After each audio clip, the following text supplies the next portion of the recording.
Hello everybody, welcome back to Grapplerman's videos. Well, I decided that I would make some updates on my Maelstrom clipper. So today we're going to get a closer look at the Maze Runner, updated and in practice. So here we go, let's take a look at the build. First of all, with the core eternal, I have military grade composites with heavy duty and deep plating. That has not changed. And if you go down to the power plant, you'll notice that the power plant is low emissions with thermal spread. This is what I did change. I had used armored thinking I was going to need that, but actually with mod reinforcements you don't really need it. My thrusters are dirty drive tuning with thermal spread. You'll notice that both of these are grade 4. My frameshift drive has also got thermal spread on it, which is an interesting addition, and I'll tell you why a little bit later. Life support, rated A for length of time. Power distributor, basically set up for charge enhanced as always with super conduits. And sensors will be grade A, so you can long range them. And also a regular fuel tank. So that's take care of the core internals. Next, we're going to take a look at the utilities. The utilities are the basic, same as always. Caustic sink launchers, the Thurgood pulse neutralizer, a heat sink, and a Xenoscanner, which I may remove and put another caustic heat sink on, because I've used the Xenoscanner absolutely zero inside the Titan area. I will not be fighting in scanning, but just in case. For the hard points, I removed the weapons, because again, I will not be fighting, and I put a mining lance. I have an empty slot, which I might put a mining lance on later. I have an abrasion blaster and a beam laser with thermal vent to keep myself cool. The ship runs very cold already, but just in case I need it, I use it. The reason I used the ship in the first place was for the multi-limpet controller. It gives me all the limpet possibilities that I might possibly need. I could go with a Xeno one and a collector. That takes up 2 slots. This takes up 1. So that's why I'm a fan of this. I removed the corrosive cargo rack because I haven't been seeing anything that's corrosive, and so I just put on a regular cargo rack and replaced the corrosive cargo rack with a hull reinforcement. And of course these are going to be heavy duty with deep plating when I get it. I don't have deep plating yet, but I will. The most important thing I've noticed is having module reinforcement. The first few times I took this out, I had to use the auto repair mod a lot, and my modules were getting tore up whenever a scout, or in one case I got interdicted by 2 gleaves, so that wasn't fun. So by putting the module reinforcement on and multiple module reinforcement mods, I think I have 86% or 94% protection. It's been very, very useful. I would recommend that strongly. You could probably get away without having the AFMU on it if you did that. Well, anyway, so that's what I did. So why do I like this ship and this particular build? Well, first of all, number one, it runs cold even in supercruise. So you can notice I'm running below 20 in supercruise, which means it limits the number of interdictions I'm going to have. At least that's what it appears to be the case. My friend of mine said the same thing, and I've experienced it at least on 3 runs, that running cold limited the interdictions. Alright, so let's move forward a few minutes. It took me about 3 minutes and 30 seconds to get to the Maelstrom. And once there, I have a couple things that I like to do. The first thing is I would normally check my repairs based on the interdictions that I had gotten. If I had any, I would stop, repair my modules and my hull before I even began the trip. It's a good idea to stop, take a look at your module health and your hull health, and then turn on night vision and maybe a lamp if you'd like that before you begin. Once you're all set, now's the time to put all pips to engines and couple the systems. You don't need any in weapons. As you can see, I haven't transitioned it yet. And then go at full speed through the Maelstrom. While you're flying, be sure you're looking out for all the little caustic generators that are in there. If you hit them, they'll explode and send you flying around. The second reason I like this ship is because it's very fast. So you'll fly through this part of the Maelstrom pretty quickly before you will encounter the first of 2 maybe 3 beams.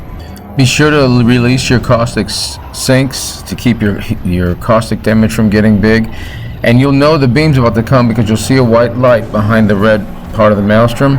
And as soon as you see it glow and come toward you, pull the trigger on your pulse neutralizer and just fly through that thing. It's really not a difficult matrix. It's pretty simple, actually. And then just keep headed toward the center until you get there. Just before you reach the center, you'll reach an area that's got asteroids in it. I was told that there's some mining. I've mined it a couple times. I've never found anything more than bromolite and a few other things, but supposedly there's some tritium in there. I did not find it. I may put a pulse analyzer on here and use that once I go through here later on. But this is another good place to stop, repair your hull, get rid of the caustic damage if you have to, because there will be no beams or blasts, I should say, coming through here. There are occasionally a Thargoid or 2 that might move through here, but you can use this time to repair yourself and heal up before you get into the main part of the Titan. It's an understatement to say that the Titan is huge. It's massive, and it's intimidating looking, and it's really a very cool addition to the game. So once you're here, the key is to stay cold. You can see my ship is under 16. It's another reason I love this ship. It stays cold. It's easy to fly, pretty maneuverable. And you want to search this place. Now, the hardest thing to get is by the heat vents. And these heat vents, this is what it looks like. They're like a little flower kind of with claws. And the goal here is to get up next to those claws, and you're actually going to go down into where the gleaves are released. Now, if it starts glowing while you're in there, you need to get out or move out of the way because the gleaves are going to come out. Okay, let's look a little closer at each of the things. So, you want to scan the Thargoid, and you're looking for these little green dots, and you can see one sitting there right in front of me. And if you go up to those things, the one on the bottom is a turret, and I've shot it and a bunch of things. You don't get much from that. You don't get anything, actually, but it does shoot at you if you get warm. But you can see this little green spot. This green spot is important. You want to get as close to it as you can and target it, and that's a coarse hull surface. Now, when you hit that with your abrasion blaster, you get hardened surface components, which are probably going to be used down the road for something else. But anyway, that's what you get from the little green specks on the surface of the Titan. Next, I thought I'd show you what it's like when you piddle around in this area where the gleaves come out. So these tubes have a bunch of orange specks on them. Some of these orange specks are actually things you can collect. Most of this is distraction, but you notice there's a green deal right there. So I'm going ahead and I mine this.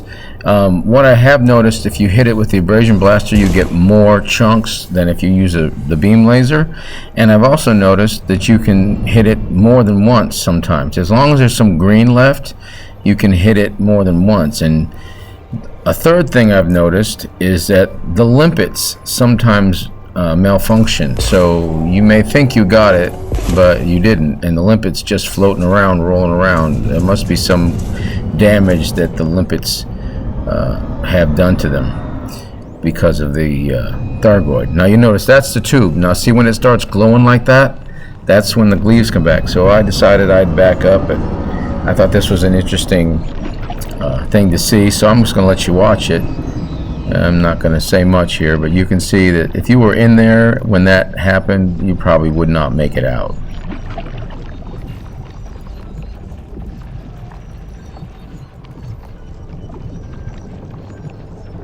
Now once the glowing stops, you can go back in and grab some resources from there. Alright, the next type of surface structure that you can get is a launch tube membrane residue, and if you hit that, you get this plasma membrane residue stuff. Well, unfortunately, I guess I didn't film the third type of structure that are on the heat vents. I could have sworn I did, but I guess I didn't, so I'll have to leave that for a second video. But I wanted to address getting out of the Titan Maelstrom. Everybody talks about getting in, what to do there, but what about getting out? Well, you're going to hit caustic damage again, and you are going to run into caustic generators, and you may even be pursued. So one of the good things to do is make sure you're nice and cold before you exit. Chart your course, get it set, and then once you're ready, accelerate as fast as you can until you get out. Now you realize you will get caustic damage, and if your caustic sinks have been run out, what I've found is you can shoot a limpet out that gets rid of the corrosive while you're flying, because it's going to take you at least 2 or 3 minutes to get out to where you can actually hit supercruise. But once you're out, you know, you can hopefully make it with not a lot of damage. Go back to your ship, redo it, and go back in again.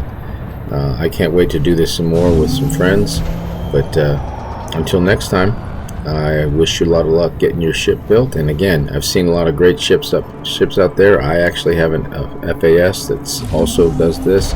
It's a little smaller, not quite as fast. It is a little colder. I know my friend had a Chieftain, and obviously people use crates. So whatever ship you do, I think the parameters still hold true. You need to have a cold, fast ship with the ability to have various limpets for collecting materials, and you need your caustic sinks and your beam neutralizer. Well, until next time, Grapplerman out.